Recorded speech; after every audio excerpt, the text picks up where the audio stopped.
Is especially this Michael Bay period. not an artist? Is he not a genius?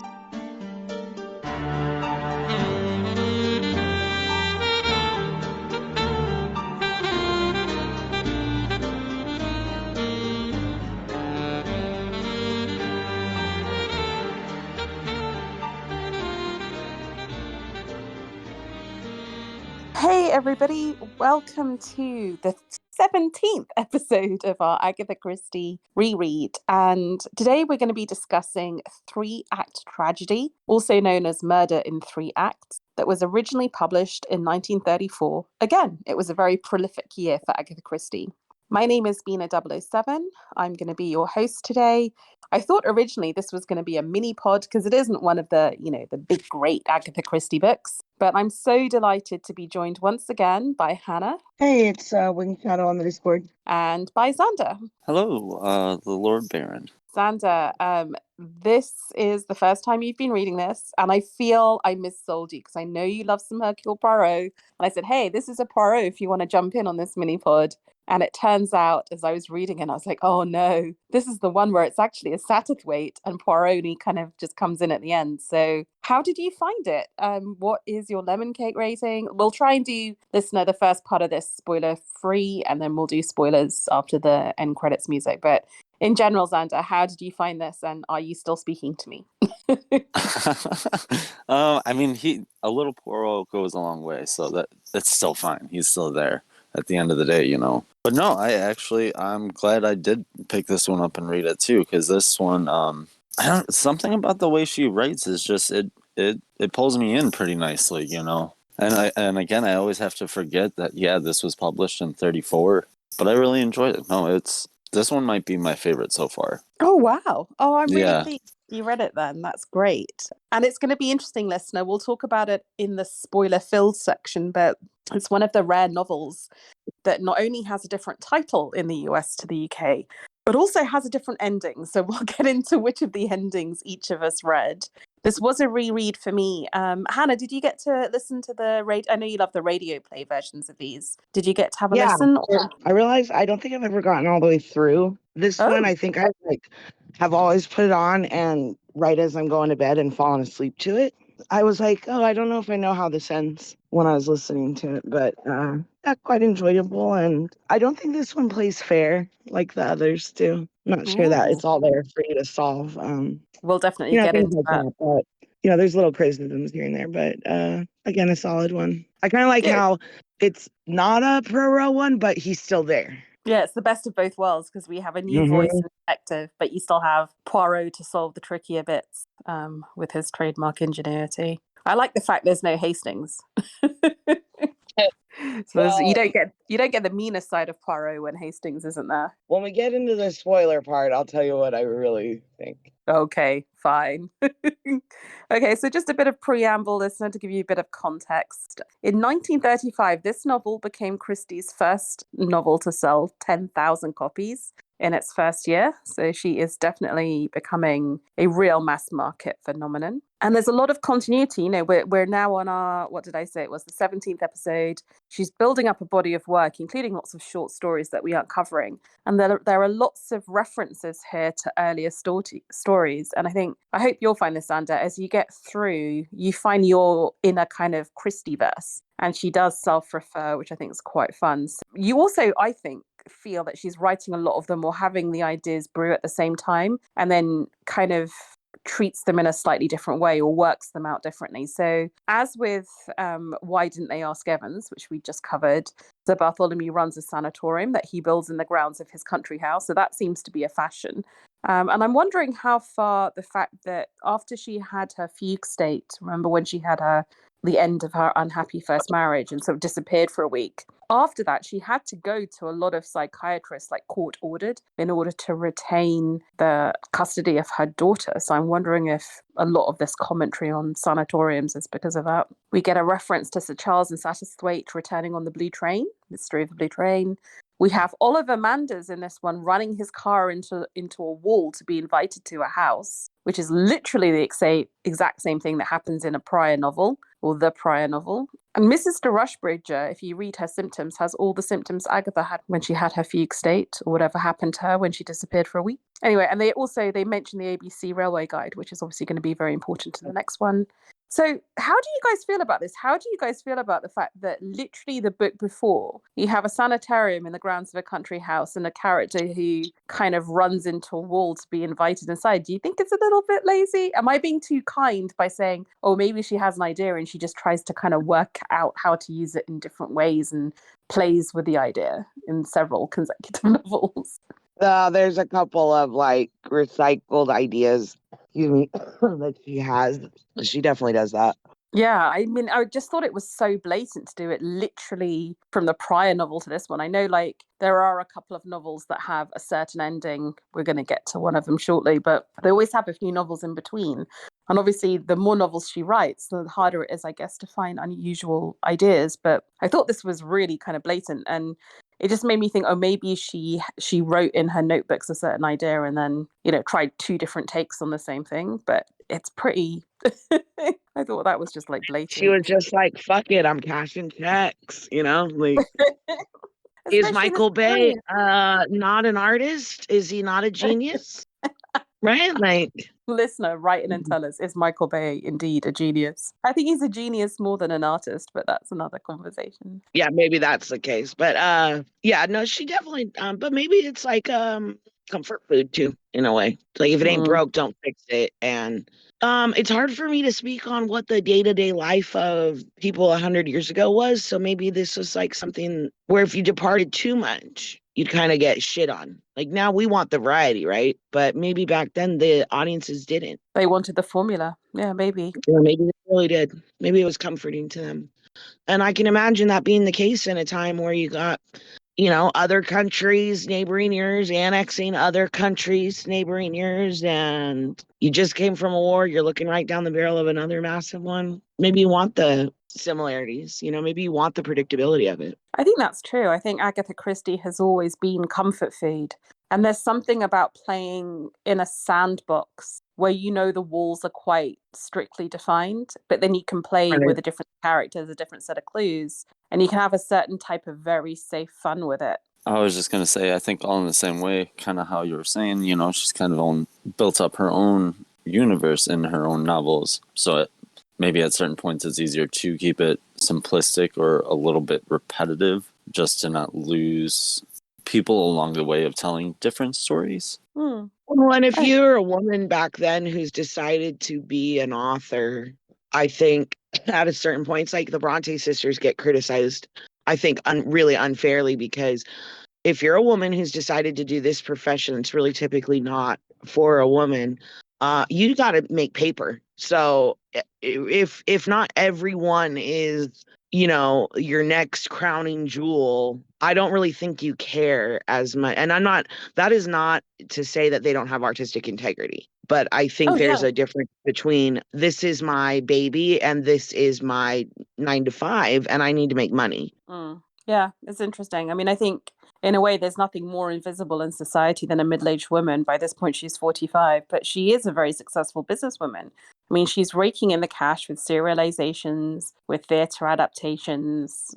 She's very, very wealthy, and this is a commercial endeavor. And the fact that she's churning out 3 or 4 books a year at this point, it's yeah. I mean, but again, if there was ever like a gender pay gap for reals, like and broadly, I would expect it to be back then too. So where a man might be successful with, 1 book a year, 1 book every 2 years, could a woman be, especially a woman writing under her own name? Yeah, I think we discussed, didn't we, when we were doing, I think it was Murder on the Blue Train, or Mystery of the Blue Train, that she had her first contract was really unfair to her, and she definitely didn't reap the benefits, and she kind of did write some of the 1920s books you could tell were a little bit rushed to kind of meet the quota. But by the time she's now writing here in her new contract, she's being very handsomely paid. And I think in a way, people like this become so successful.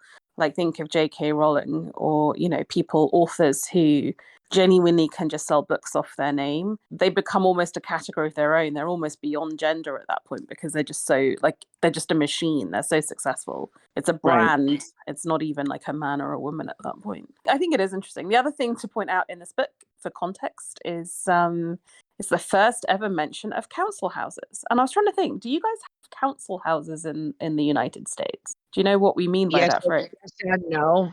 Okay. Yes and no. They're not quite the same thing, but yes, we have them. They are managed under the auspices of a cabinet department called Housing Urban Development, HUD. Okay. Or sometimes it's called Section 8 because that's the title in our Constitution or our Bill of Rights, I think, that has that provision in it. So I always think Agatha Christie, or she's always said that she's a good chronicler of change in Britain. And obviously after World War I, lots of people coming back from the war. You've got the rise of the Labour Party, the first true left-wing workers' party in England, coming into government, and the first government provision made to build council houses to give to the less well-off members of society. And this was huge. I mean, like the majority of house building between this period and the sort of the 1970s was council housing. And it's interesting because people always think of Agatha Christie as writing these country village picture books kind of things, but she does also mention the changing landscape. So I was just interested. The other thing to say before we get into the characters and what happens in this book is that it's one of its lead characters. So Sir Charles Cartwright is a famous theatrical actor.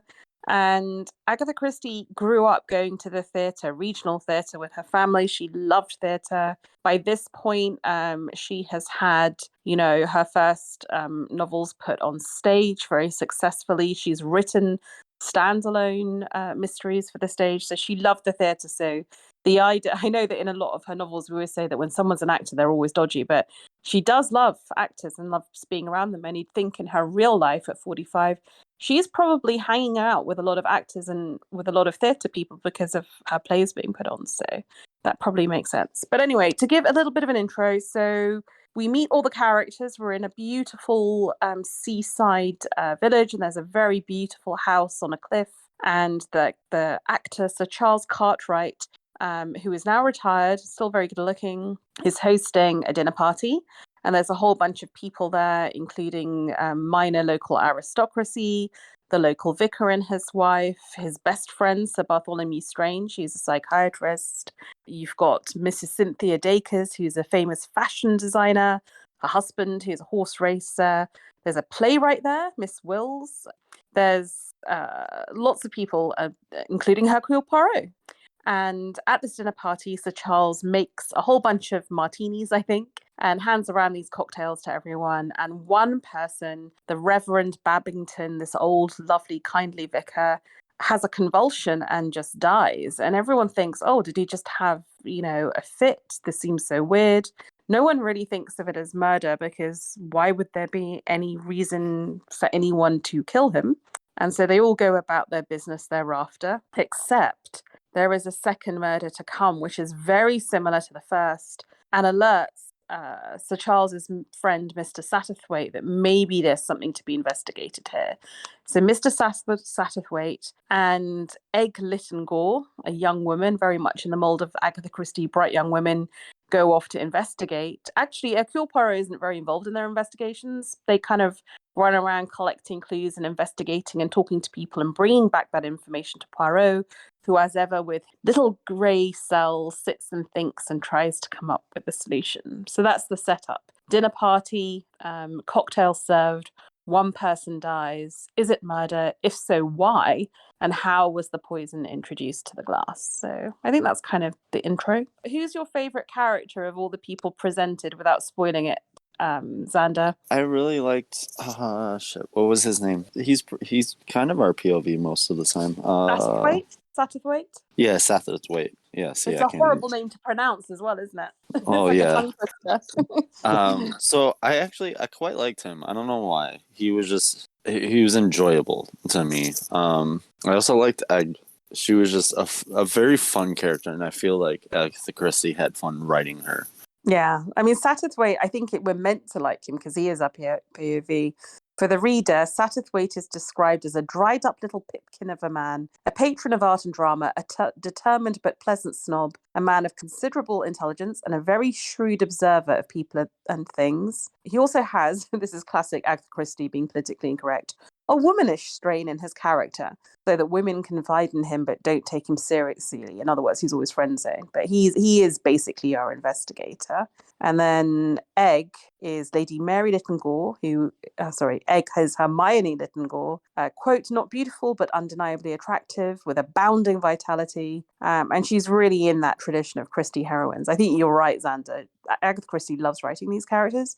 Did you like Egg, Hannah? Yeah, a little bit. The one thing that really stuck out to me was like, here you have a young girl with a, very old English name, Hermione, who goes by this more masculine sounding nickname. So it really reminded me of Peril at End House in that way. Yeah, but that is very much the kind of heroine that Agatha Christie likes, right? These women who defy convention and defy gender norms. If you think of the previous book, Why Didn't They Ask Evans? Again, it's a woman who is a minor aristocrat who initiates a lot of the action, who really is in charge of the action. And although she is Lady Frances, her nickname is Frankie or Frank. So yeah, Right. I think there's a lot of kind of gender bending. We're going to have these women who are just still pretty and still feminine, but are out there making the action happen, which I really love.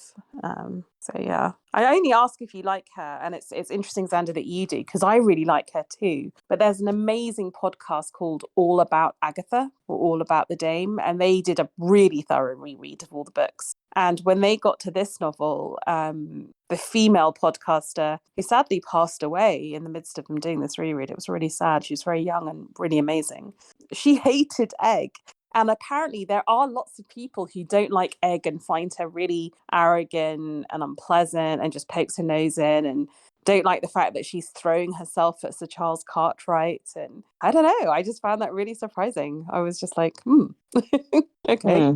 I think it's if you read it contextually or not, because at this point in this reread series we've been doing, especially because I'm new to Agatha Christie, like I'm constantly reminding myself of when it was published because of at times how modern it seems, how I've said before, because you have this young lady she wrote and she's fiery, she says what's on her mind, she goes by a goofy nickname, at the same time she's calling people bitch and boob and so in a modern context it does come off weird when it should be more relatable in the terms of a woman in her 20s in the mid 1930s, whereas like a woman in her mid 20s at that time might see it more of a relatable character, whereas Agatha Christie kind of, even though she is from an older generation, she sees that change in women, sees that, growth and courage to be as loud and present as men. Yeah, I love the fact that she lets Egg be like call, I guess it's Angela Sutcliffe. So Egg Littengore reader thinks she's in love with Sir Charles Cartwright, who is the retired actor who's much, much older than her, but very sophisticated. So think of a young 25-year-old girl falling for a George Clooney type, I think is what we're meant to think. We're also meant to think he's a little bit pompous. He likes an audience. He likes a change of part. So he is a bit of a pompous old guy, but she really likes him. He's got an old friend who's also an actress, but is middle-aged, called Angela Sutcliffe, who is also at the dinner party, described as tall, grey-haired woman with a mischievous mouth and fine eyes. So pretty, but of her age. And Egg just calls her a bitch. She's just out and out jealous of her and suspects Sir Charles of having had like many affairs. She's like, oh, she's a bitch. I just wish she would die. And I was just like, it's so real and it's so true. It's so how I would react like in my heart of hearts if I were in my 20s fancying someone and some sophisticated older woman came by. I mean, I was a little bit, you go girl, like you go Agatha, like calling people a bitch. I thought it's hilarious. What's funny about her character to me is she, and I don't know if this has any basis in like reality of maybe them growing up on these stories, but she reminds me a little bit, at least the portrayals of her that I've seen in various medium, of Princess Margaret, Yes, I Elizabeth think that's II's probably right. sister, where Yeah. you have one foot in the very feminine aristocracy and one foot out, and you're sort of carving your own path, and maybe accused of being a little wild Mm. in ways. And you know who that um, really applies to is Frankie in the story that we just did. I found myself, especially when we were reading End House, really envisioning the actress from the first couple seasons of The Crown in He is that so part. stunning. Yeah. If any So of you want that to know what we're talking about, go watch The Crown seasons 1 and 2. Yeah. so maybe some of that is potentially, as a young woman, she was influenced by these stories. I'm not going to say that definitively is the case, but perhaps there's something to that. Yeah, she seemed kind of like that will o' the wisp where you're trying to pin her down in her younger years, and she just can't be pinned down. I do wonder if Princess Margaret was an Agatha Christie fan. I know that the current Queen, Camilla, is a great reader, an avid reader, and she's an Agatha Christie fan. So I wonder if there's any influences there. How did you guys find the character of Anthony Astor, the playwright, aka Miss Wills? So if you're talking about gender bending and women who are professional and carving a career and putting on different gender roles or appropriating different gender roles because society won't let them be women. That's an interesting one, right? A female playwright who was a social critic, writing social satires.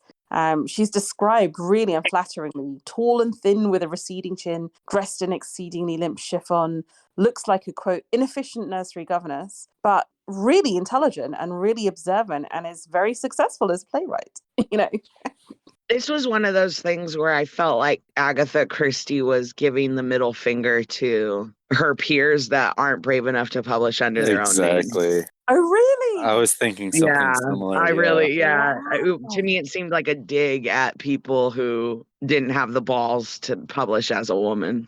Oh, so she's being bitchy about the older rival women, and she's being bitchy about the author. Or maybe two people that back women into a corner where they feel like they have to do that to be successful. See, I interpret it the other way, that, Agatha Christie, we know she was very vain and very pretty when she was young, but by the age of 45, like many of us, including myself, a little bit too fond of the creamy cakes, and put on a lot of weight, and was, I think, probably quite frumpy. And a bit like Miss Wills, Anthony Astor, when she was going to these fancy schmancy dinner parties and stuff, always felt a little bit awkward, or that people were maybe judging her as not being as glamorous as the other like royals and actresses and people who were there. So I thought this was maybe her dig at people who maybe underestimate her and think, oh, who's this frumpy, like middle-aged, middle-class woman over here? Why is she here? But secretly, she's observing them all as characters to use in future books. And she knows very well her own worth and that she's earning a whole bunch of money. So I actually took it the other way, that Miss Wills was a bit more like Agatha, and that all the people who judge her harshly end up looking foolish because actually she's really clever. Like, she's the only one who notices a particular clue later on. So see, and that's so funny that we all have 3 different similar ideas of it, but like very different reasonings. And I'm thinking now, when you both were talking, this might be my whole reasoning. I kind of like this book most so far is it seems like in every single character she puts a bit of herself. She's more comfortable putting herself into her own character, so you can see it in the young egg, or you can see it in the older playwright, or you can even see it in our POV and just the fun of having it, or yeah, maybe it's that confidence. She's over 10 years in now, nearly 15 years into being a professional author, and she just feels completely comfortable with her craft and the ability to play with different characters and different aspects of herself. I love it. I really do love it. Although I think maybe she didn't put herself into the shifty ex-horse racer Captain Dacres, maybe. But even the small characters, I love how she describes them, like Mrs Babbington. I really hope I aspire to live up to this description. A big, untidy woman, full of energy and likely to be free of petty-mindedness. And you can kind of just picture in that one line this big, warm, kind of maybe quite blousy woman who's just full of fun and just really warm-hearted and not prejudicial at all. And I mean, love you palled around with me in LA before. Do you not think that's like me? I mean, honestly, I aspire to be you. So, like, we can both aspire to meet Mrs. Babbington. I just think she's awesome. That's a lovely description. A big disheveled woman. Yeah, there you go. Full of joy. but full of energy and full of vitality and, great fun to be around. I love it. How do we feel about Oliver Manders? So reader Egg Lytton Gore is in love with Sir Charles Cartwright, but there is a younger, good-looking man who is another potential suitor called Oliver Manders, a handsome 25-year-old described as sleek. Unfortunately, this is where we're going to get our typical bit of Agatha Christie anti-Semitism. He's described as foreign, un-English. At one point, Egg literally says to him, "Oliver, you slippery Shylock." So that's pretty unpleasant to read. He works for his uncle in the city in financial services. He wants to be rich, but he's also a communist. Hilarious. But he's good looking, and I think we're meant to see that he is actually a good guy. And maybe that undercuts the anti-Semitism, but I mean, that is, if you want to look at where the regressive stuff is, it's definitely in his character. But how did you find him? Did you think he was fleshed out? I always feel with Oliver, I don't know, I never quite feel that he's as well fleshed out as a potential love interest, but what do you guys think? He's as shallow as a late 90s teen drama jock character. Like, that's the level I felt he was written at, because that's all I could ever really see. This is why I love this reread, because You're just nails picturing Devon Sawa like driving his car into a cave. He just hits the nail on the head. I would never have come up with that description, sounds of it. It's so perfect. Like the older brother in Boy Meets World. Zander, is that what you're talking about? Yeah, pretty much. He's the Josh Brolin in Goonies. Oh, yeah, God. there you go. There you go. Yeah, I love that. Brolin I now, really it's want to not- reread it now with that in my mind. That's hysterical. Exactly. The name Oliver Manders is fun to say, but it also when they kept saying it in the radio play, I'm like, Ollivanders? I had a hard time not connecting those dots. I like that name though, Oliver Manders. It's just a fun name. One more name shy of Ali Manders. I think he's supposed to be kind of a red herring in some ways. And I kind of think the anti-Semitism is used as a red herring as well. This idea of here's this foreign un-English guy, and like she knows that the readers are probably gonna think, oh, maybe he's a wrong un for that reason, but then she kind of undercuts it. So that is I do cool. think he's quite brave though to speak his truth. Yeah, I do like that part of his character of like, well, I say what I say. There's a really lovely bit at the end where Egg's become engaged to Sir Charles Cartwright, and Poirot says, "I wish you happiness, but not the kind of the temporary superficial happiness, but happiness that endures and is built upon a rock." I thought that was really lovely. This idea that true enduring happiness is quieter and more sturdy and maybe a bit less kind of obviously passionate and romantic. But yeah. I actually went to a lecture the other night about so it's called Romeo and Juliet, 7 Lessons in Love. And it was a lecture breaking down Romeo and Juliet and how you can learn about love from Romeo and Juliet. And the guy who was giving the lecture started by saying, like, I know this might sound very weird, but hang in there with me. And that's what he talked about is like the Greek, the ancient Greek like categories for love. So like mania, pragma, eros, and how Romeo and Juliet is an example of manic love, but pragmatic love is the one that's going to sustain you. It was a very interesting lecture. It's the difference between whirlwind love and a marriage, I think, in some respects. But yeah, Agatha Christie, wise woman in the guise of Hercule Poirot, someone who had married or made an unsuitable marriage. It's kind of interesting when they talk about Egg's mum, Lady Mary Lytton Gore. They say she made a really bad marriage to a very attractive but unsuitable guy, and she's left a sort of poor widow.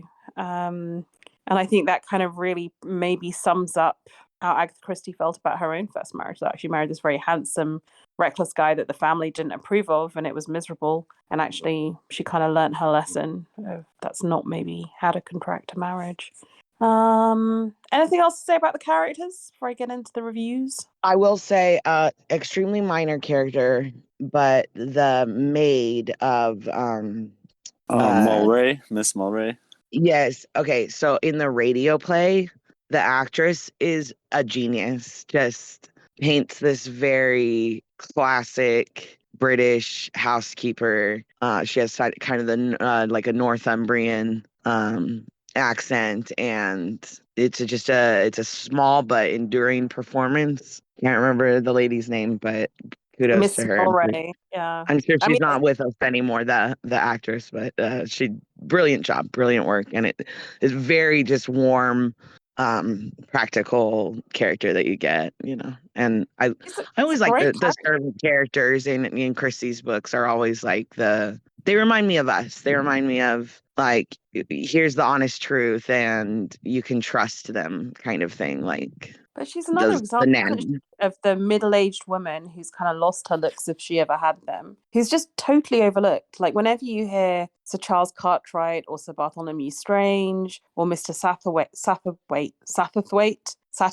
talk about her, they're so dismissive. You know, they say she's, quote, efficiency personified. People gossip about her and Sir Charles Cartwright, but they kind of scoff at that. Like, how could she possibly have, you know, a personal life? How could she possibly have family? She's just all Well, kind of she's plain old and ugly. What yeah, can like she how do? could she have feelings? And again, I think it's Agatha Christie kind of subverting the readers of the time's expectations. Like they're not going to expect her to have strong feelings, which she does. And I think it's like she's creating this stock character, but actually then we discover there's more to her. So I think Miss Milroy is really interesting in some respects. I do like the description of her as efficiency personified. I don't know. I thought it was kind of adorable. Yeah. Yeah. And we all meet people like that, right? I mean, they're like, let's not overlook the people who just get shit done.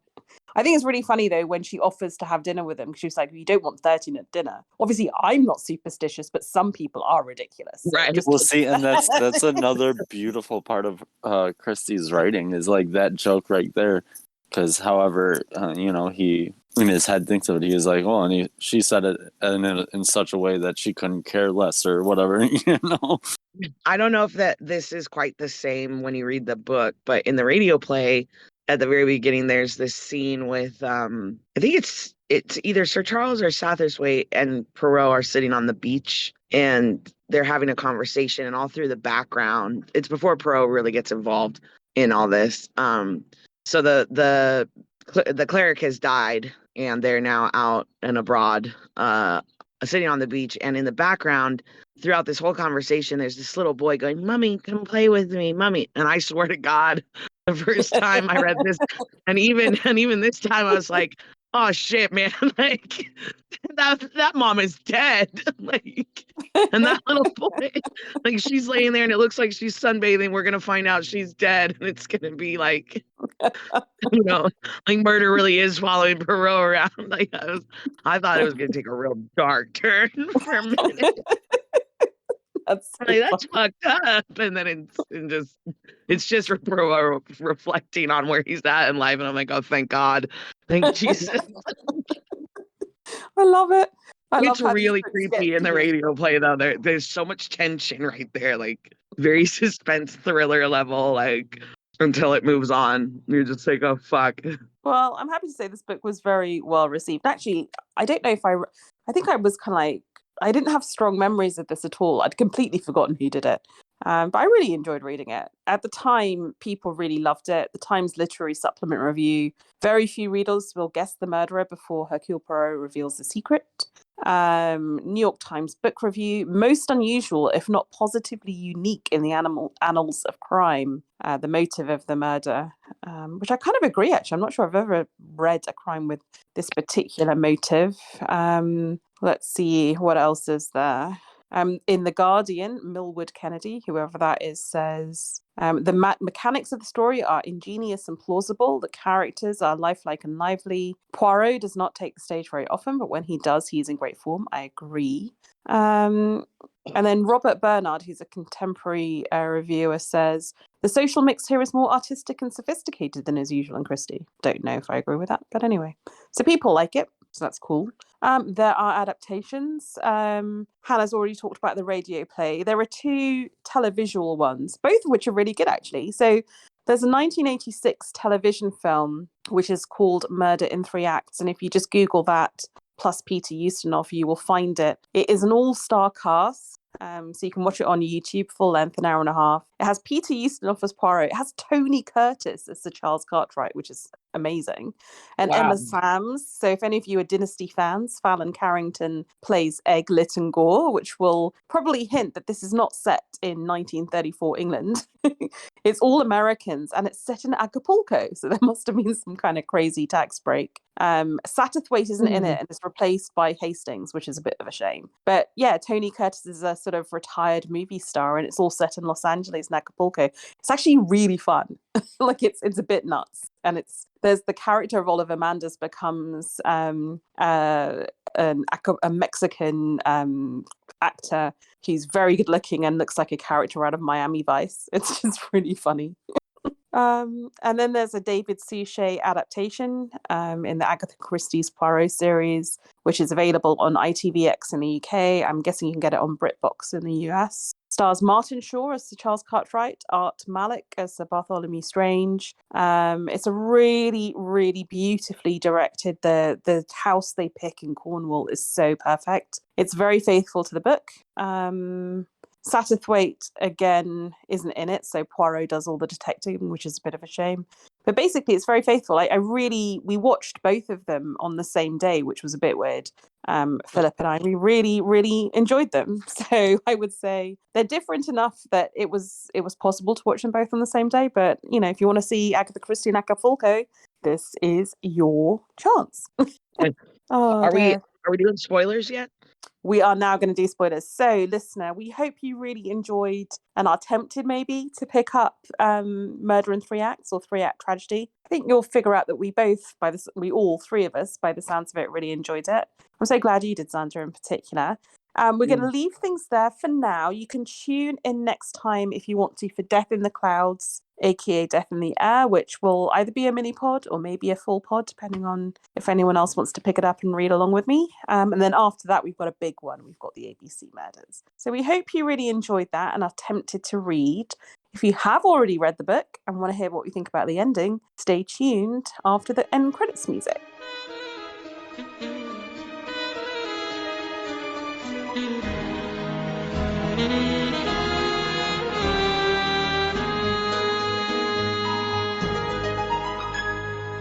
So, my friends, I want to know which version of the ending you had. So, Zander, in your version of the book, who did the murder and what was the motive? So the murder was done by Sir Charles. Because he had a wife in the asylum, but he wanted to marry Egg.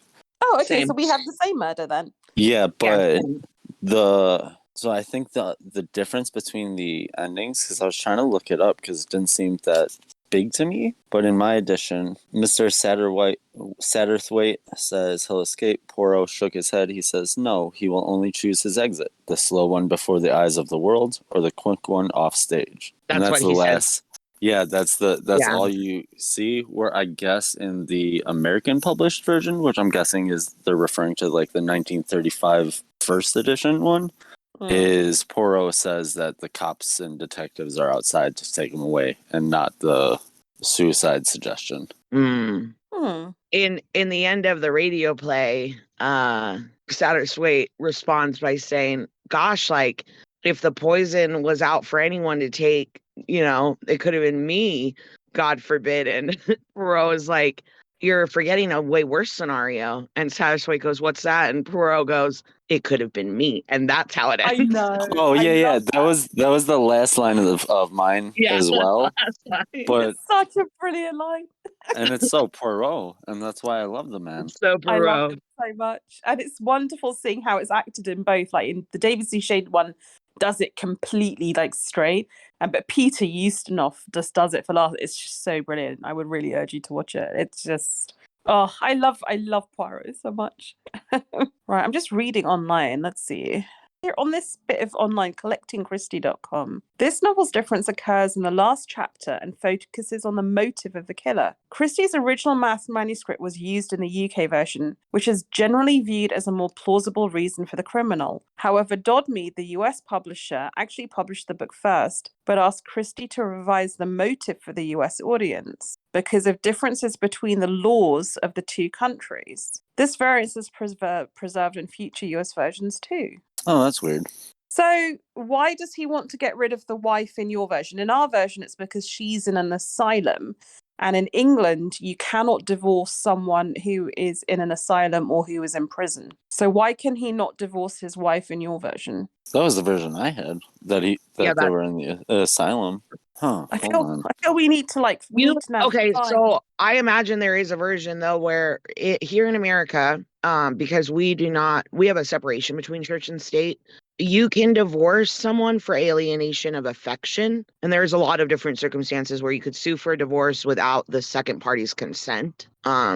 So that would be a case where you could be granted a divorce if they were permanently institutionalized. You could absolutely be granted a divorce. Mm. Okay, so I imagine it wouldn't make sense for U.S. readers, but I already knew that was a law because there's a Wuthering Heights is the same way, right? Well, see, and this is where my confusion comes in, because my understanding, Jane Eyre is the same way. No, because my understanding was it wasn't because of the divorce laws, but right here it says in certain American editions, Poirot tells Cartwright that doctors and policemen are awaiting him in the next room. Cartwright, unable to believe someone as important as himself has failed, tries to prove Poirot a liar and is arrested when he opens the door. So it switches out the, again, suicide suggestion for that rather than change it for the reasoning of the murder. What year is yours published? Let me double check. I find it amazing there's not a single page of the internet that just straightforwardly says what the endings were in each one. You'd think this would be like... Because I can imagine where an American audience would be confused of why the hell can't he just get a divorce? Hmm.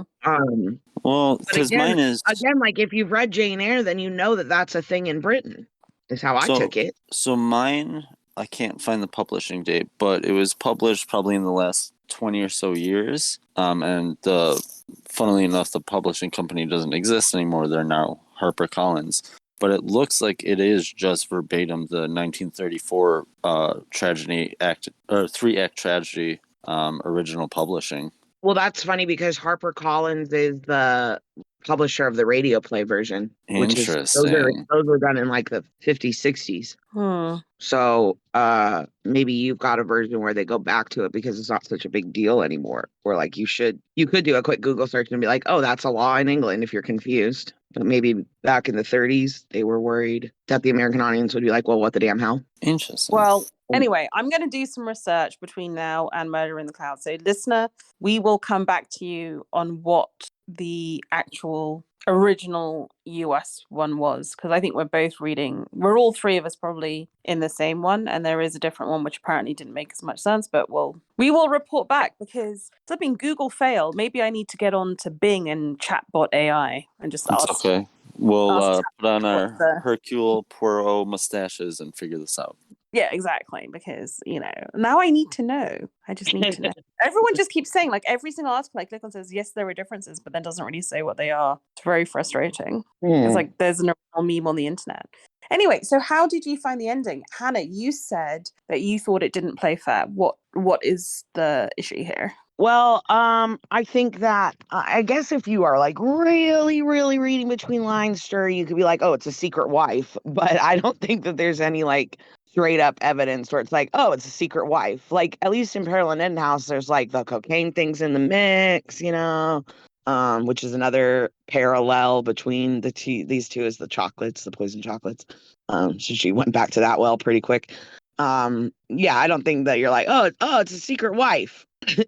Like obviously there is this mysterious character that they're looking, but I don't think the connection is hiding in plain sight for you to make in that way. I suppose I was thinking about it as we were doing the non-spoiler version.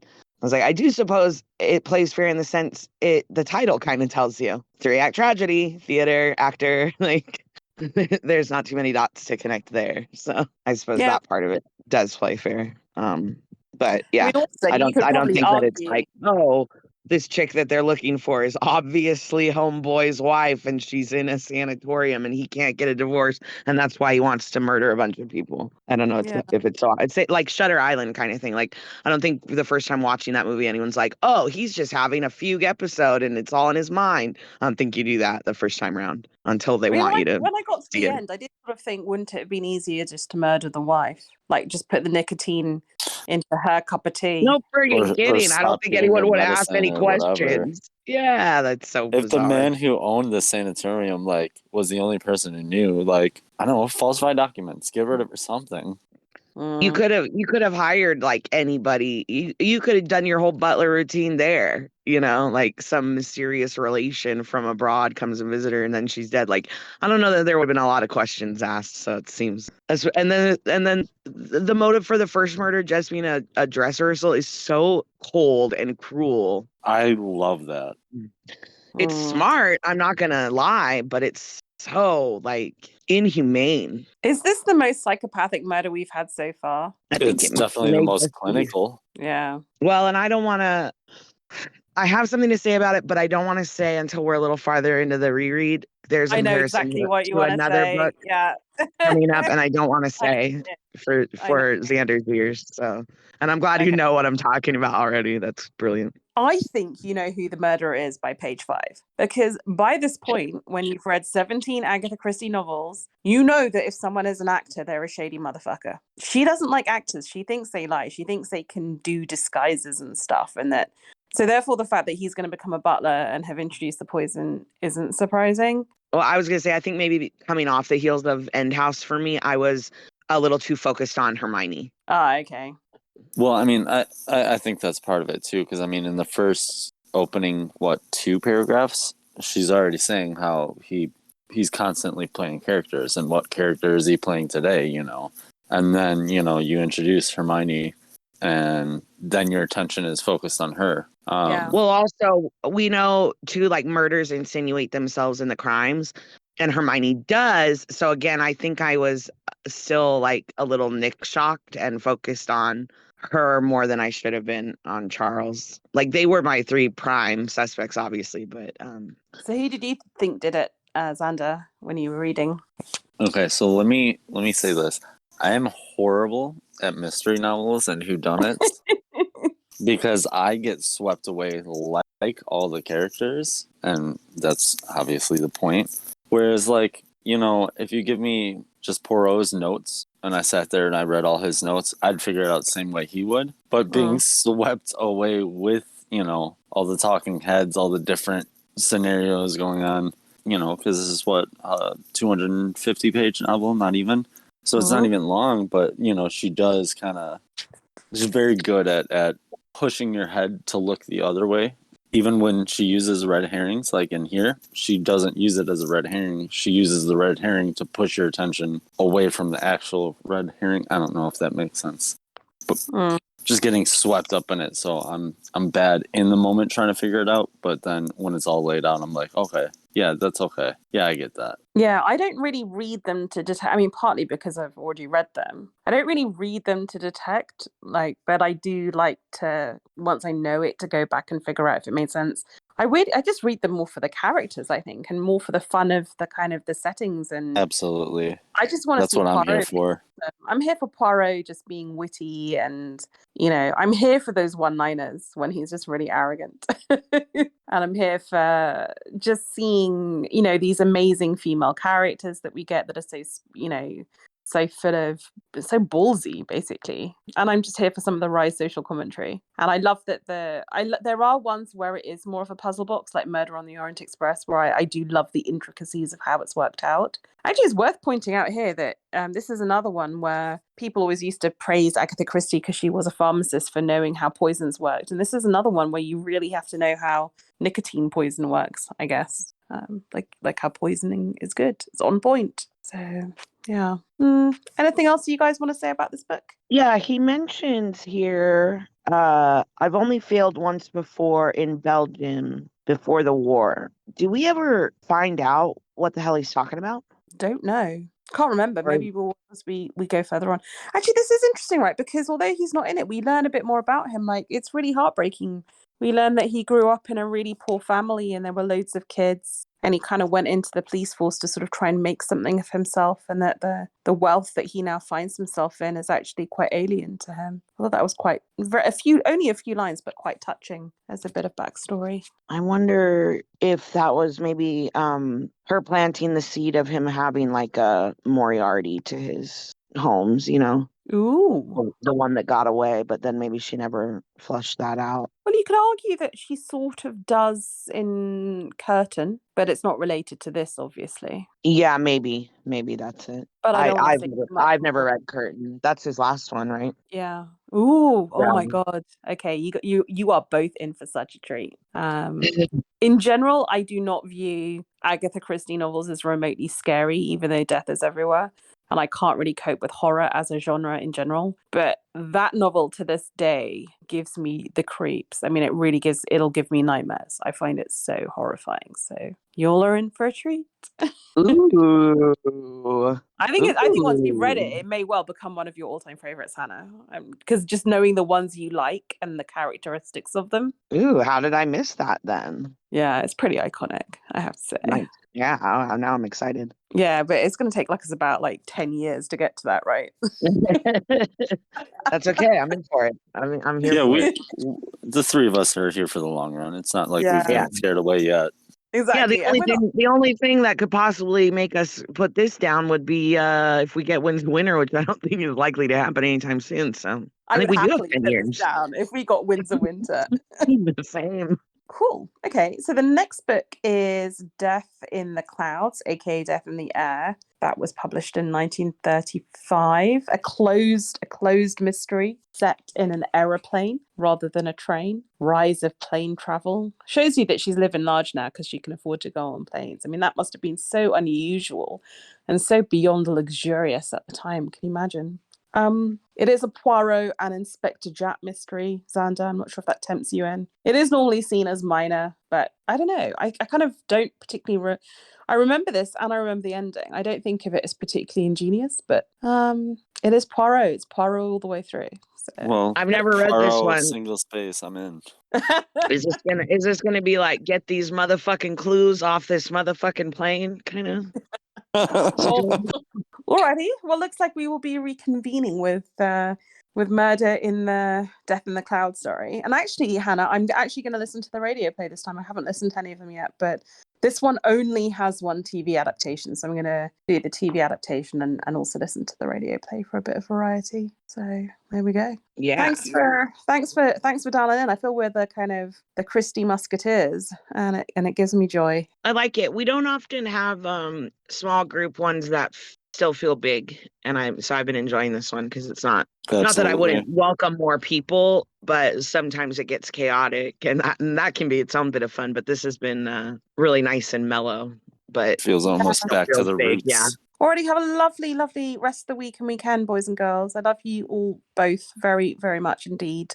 And same. Speak soon. Many blessings. I love you guys. I love you guys. Thank you. Bye. I just watched, speaking of absurd films set on planes, I just watched Plane with Gerard Butler. And I have to say, it was a bunch of fun. It was really just good old-fashioned silly fun, and I really enjoyed it. I would recommend it. So Is there you that the go. one where they defy the laws of physics and invert like a Boeing 747? Well, it mostly takes place on an island. In fact, one of the reviewers said it should just be called Island because they kind of land the Oh. plane in a storm, and then half the people on the plane they land on. It's a bit Tropic Thunder. They land on a little island that's run by drug lords, so they get kidnapped and held hostage. And then it turns out there's a murderer on the plane, but he's a good guy. So Gerard Butler, the pilot, teams up with the murderer, and they go all Rambo, and it's just hilarious. It's So it's good fun. Con Air meets Tropic Thunder. Yeah. Got it. Meet snakes on a plane without snakes though. But yeah, it's really, yeah, I'd recommend it for like a silly Friday night sort of fun time. So I think the internet's going to break. I mean, certainly the Vassals of Kingsgrave Discord server is just going to break if we ever get wins. It's just going to be carnage on the forums. Well, see, the second I know it's dropping, then I am going to have to quit the internet for a while because I don't want any spoilers. Well, as soon as it drops, I'm going to have to just book a week off work. There are people that I'm sitting read down and reading it until I finish it. Yeah, no internet, no phone calls. Yeah, I might be MIA for a while. Me in my bed with my duvet, read, sleep, well, read, and I'm sleep, gonna have to reread. Shower, I'm gonna have to reread all the other ones too because it's been so fucking long. Oh, I'm not rereading them. I feel that the linear reread just sucked every ounce of reread out of me, like that forever. But I was a while back. I was doing like a by character reread. And even that is like a beast. Well, bear in mind, I've done it twice with Vox, right? Because I did the original character reread, which was sort of single-digit Vox, and then I did the linear reread. So I feel I'm a bit rereaded out. For George R. R. Martin, not for Agatha Christie. That is true. Yeah, but you would actually show up to those podcasts having done your homework. And I think all of us all the time. That's me. I'm a Sansa. I do my homework. I'm the classic good little girl who I would read my one chapter and write my little thing. I'm so kind of like on brand for model minority and internalized misogyny and racism. Like I'll just nod and do my homework and God forbid I ever rebel. There you go. Naively, I really thought Winds would be out by the time we finished that reread. So I really thought so too. I mean, sweet summer children that we were. I really, really did. But I've made my peace with it. I've made my peace with not getting it. I just, George, like I always said, I think in the reread, George gave me this community and these amazing people. It's given me friends like you and you, Zander, and he's given me so much, and he's given me so much richness in reading those first books that it's cool. I'm cool with it. That's true. I remember you saying that, and particularly you said, quote, "I've come to a very zen place about it." And I walked away from that particular cast aspiring to reach that zen place. And I feel like I've climbed that mountain myself. And now if it happens, great. If not, I'm not waiting for it anymore, though. I've moved on. Yeah, and I'm with Bean on this one. I think I'm the loudest and most broken record about it. George Martin changed our lives in ways he couldn't imagine because of the, community and friendships we've gained.